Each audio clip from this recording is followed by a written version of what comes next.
ஏற்கனவே இந்தி நாடா மாத்திக்கிட்டு இருக்கேன். நீங்க இதுல இந்திய வேற திணிக்க நினைக்கிறேன். அதனால எந்த ஒரு தேசிய இனத்திற்கும் கொள்கை மொழி ஒரே மொழியா தான் இருக்க முடியும். அவரவர் தாய்மொழி தான் இருக்க முடியும். தொடர்பு மொழி பயன்பாட்டு மொழியாக ஆங்கிலம் இருக்கலாம். தேவை மொழி அவசியம் தேவை அப்படின்னா எந்த மொழி இருக்கலாம், அதுல இந்தி இருக்கலாம். அப்படிதான் நீங்க கட்டாயமா நீ படினா, நான் திரும்ப திரும்ப சொல்றேன், ஒரு சின்ன பையன் உட்காந்து ஓரத்துல ஏதோ பேசிட்டு இருக்கிறாங்கிறீங்க நினைச்சிட்டு இருக்கீங்க. நீங்க இன்னைக்கு முத்துவேல், கருணாநிதி, ஸ்டாலின் அப்படின்னு ஒருத்தர் உட்கார்ந்து இருக்க இடத்துல என்னை மாதிரி ஒருத்தன் உட்கார்ந்து இருந்தேன்னு வச்சுக்கிறீங்க, என்ன நடக்குங்கிறீங்க? பல மொழிகள் என்றால் இந்தியா ஒரே நாடா இருக்கு. ஒரே மொழி என்றால் பல நாடுகள் பிறக்கும். இதை எந்த கொம்பனாலும் தடுக்க முடியாதுன்னு எழுதி வச்சிரு. தேவையில்லாம உன் தாய் அழகானவள் சொல்ல உரிமை தகுதி உனக்கு இருக்கு. என் தாய் இழிவானவள் சொல்ல உலகத்துல எவனுக்கும் தகுதியும் கிடையாது, உரிமையும் கிடையாது. ஒழுங்கா இருந்தது. விரும்பினால் எம்மொழியும் கற்போம், ஆனால் எங்கள் மொழி கற்போம். எங்கள் இனம் வாழ எம்மொழியும் கற்போம். நாங்கள் வாழ இந்தி படிப்போம், உருது படிப்போம், டச்சு படிப்போம், ஸ்பானிஷ் படிப்போம், பிரெஞ்சு படிப்போம். அது கத்துக்கிறோம். அதுக்காக அதை கட்டாயம் படிலாம் ஏற்க முடியாது. அதனால இந்த புதிய கல்விக் கொள்கையை இவங்க ஏற்கலைன்னா அது வரவேற்கத்தக்கது. ஆனால் அதற்காக நீ காசு கொடுக்க முடியாது அப்படின்னா அது கொடுங்கோன்மை, ஆணவத்தின் திமிரு ஆட்டம். அது சரியில்லை. இப்ப எங்க ஐயா இருக்கிறதுனால அவர் ஏதோ இருக்கு. அப்படின்னா உனக்கு வரி வருவாயை பெருக்கி நீ மத்திய அரசுக்குன்னு நிதி ஏதுன்னு கேட்டா பதில் இருக்கா? நீங்க சொல்லுங்க, மத்திய அரசு எனக்கு நிதி தரல, உனக்கு நிதி ஏது? நான் கொடுத்ததானே, நான் கொடுத்துருக்கேன். எனக்கு முன்னாடி மகாராஷ்டிரா கொடுக்குது, அதுக்கப்புறம் கர்நாடகா கொடுக்குது. 4 மாநிலங்களை தான் நாங்கள் பெரும் வருவாயை பெருக்கிறோம். அது 2வது இடத்துல நான் இருக்கேன்.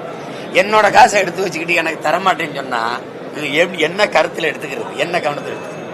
இப்போ நீ எனக்கு தர முடியாது, அவ்வளவுதானே. நான் உனக்கு என் மாநிலத்திலிருந்து வரி வருவாய் தர முடியாது கூடாதுன்னு ஒரு தீர்மானத்தை போட்டு, வெள்ளக்காரங்காலத்துலதான் நம்ம வரிகொடா இயக்கம் நடத்த முடியுமா? இந்த கொடுங்கொன்மை, இந்த கொள்ளக்கார ஆட்சி, இது கொள்ள தானே. என் வரியை எடுத்துட்டு போயிட்டு எனக்கு தர முடியாதுன்னு சொல்றது கொள்ளையா?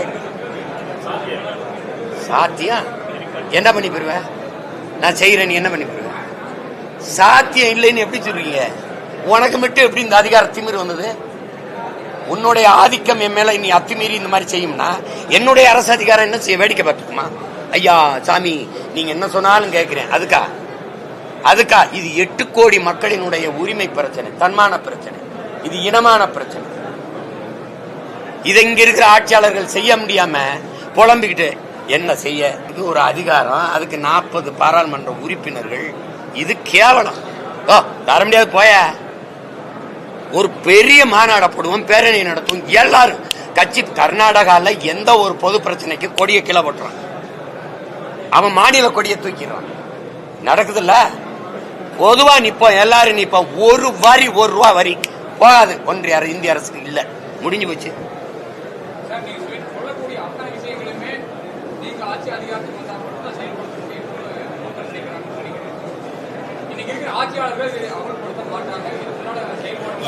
ஏன் முடியாதுன்னு கேளுங்க. இந்த மாதிரி ஒரு தீர்மானத்தை போட்டாலே அவர் வீட்டுல காலையில அமலாக்கத்துறை, வருமான வரித்துறை எல்லாம் வந்துடும். கைபூர கரண். புரியுதுல? இப்ப எனக்கு என்னையே ரைடு தான் போட முடியும். இன்கம் டாக்ஸ், இடி, ஐடி எல்லாம் போட முடியாது. ஏன்னா இல்ல. என் பங்காளி வடிவேல் சொல்ற மாதிரி ஒண்ணு இல்ல. நீ துணிஞ்சு முடியாதுன்னு. எங்க தாத்தன் ஒருத்தன் படிக்காத மேத இருந்தால காமராஜர், அவன் இருக்கும் போது நீ இந்த மாதிரி வேலையை காட்டிருவியா? நீ காட்டியிருப்பீங்களா?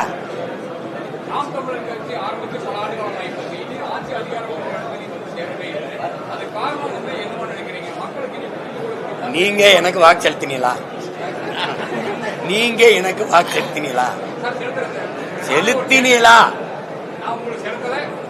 நீங்க தான் காரணம்.